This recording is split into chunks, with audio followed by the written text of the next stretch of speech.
Welcome to the Popish Plot. I'm Jessica, and today I'm taking part in a collab of meals that one can eat on Fridays during Lent.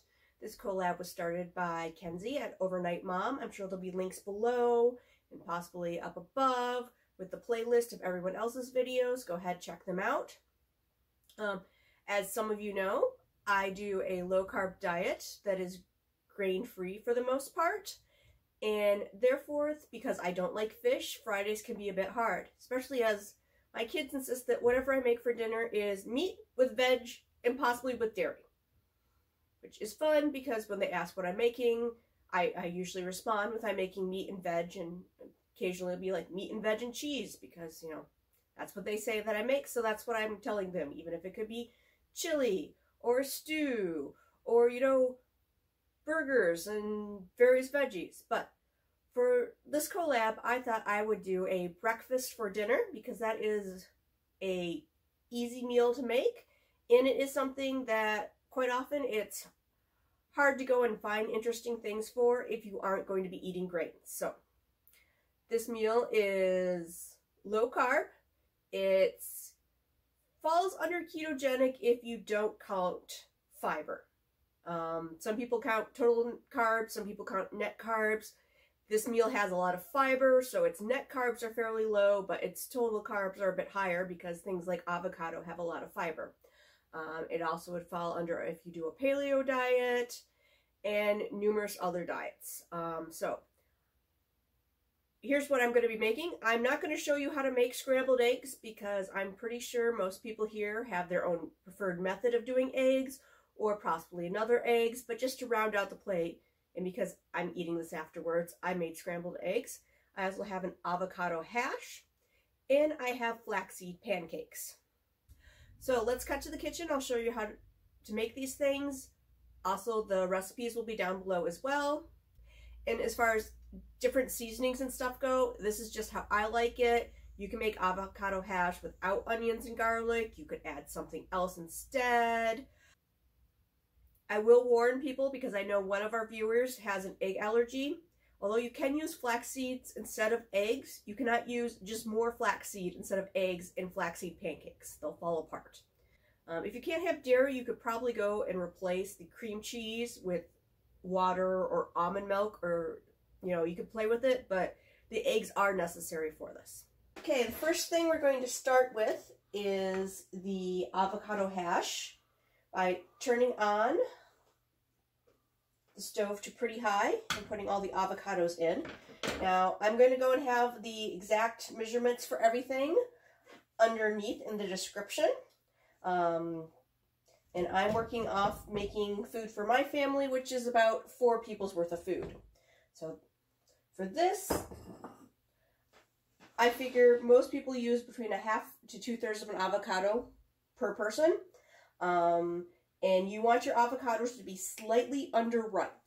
So about a day before it is ready to actually eat it or make something like guacamole out of it, where it's not rock hard, but you wouldn't want to eat this raw. So while that's going, I'm going to start the pancakes. And these get made quite easily because it's all in a blender. So I already have my eggs in there. I'm going to add the cream cheese.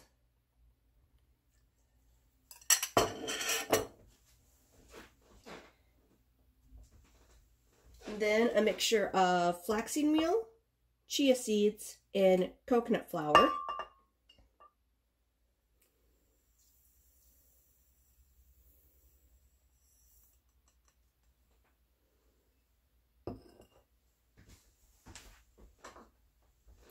And then it has a little salt, a little cinnamon, and baking soda as well. And you just blend that up until it is a pancake, kind of a crepe-like consistency. And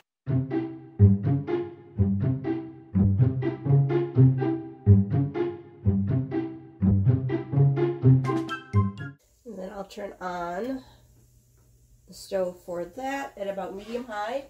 And that requires some cooking spray, just like normal pancakes. And because the flax seeds naturally thicken things. After you've cooked it for a while, you might notice that it is a little bit thicker than you want, so have some water handy, and you can just add a bit of water. I find in the length of time it takes me to go and make pancakes, I might use a cup of water total as it thickens up. Or if you like thicker pancakes, you can just let it sit for a few minutes and you'll have thicker pancakes when you're cooking.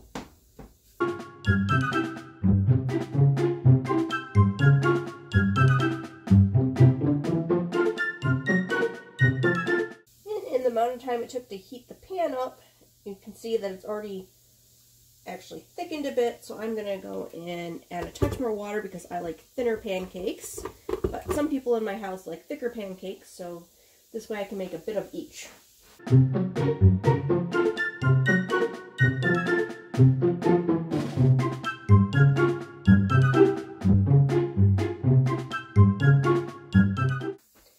Now, unlike other pancakes, you won't notice bubbles on this, so you just check, make sure the edges look a little dry and firmed up, and then see if it's brown underneath, and when it is, it's ready to flip.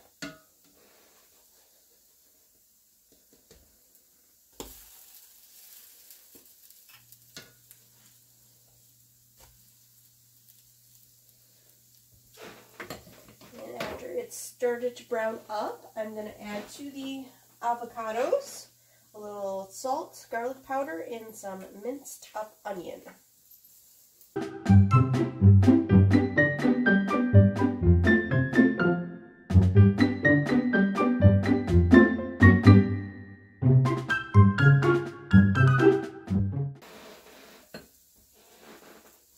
And then it takes just about the same amount of time to cook on the other side.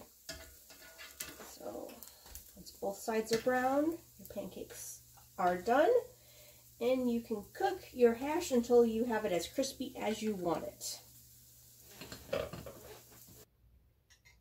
So I hope you enjoyed these recipes and you go down and watch all the other recipes in the collab.